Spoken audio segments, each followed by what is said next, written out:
Questions to ask your realtor before you list with them. What is the average list to sale ratio? Meaning the sale price that you have with the property that you're putting it on the market. Say you're going to do a $300,000 house. How close are you when you end up getting that contract to come in, and how much do you end up getting when you close? Are you really going to end up getting the best possible price?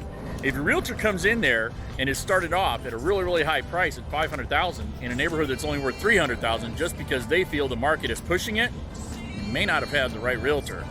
On the other hand, if your realtor ends up having somebody who comes in there and overprices the house, you might also still have problems. The market right now is going extremely fast. Yes, there's still people out there putting $5,000, $10,000, $20,000, $50,000 over the price. It all depends if it's a cash buyer, conventional, FHA, or USDA, or VA. All these people still have to be able to have something that's there in order to afford the house. So make sure you're priced right. Make sure you understand that your price that you put it out there at is still going to have to be close to what you're trying to get, and that way you're getting the right type of realtor they're working with.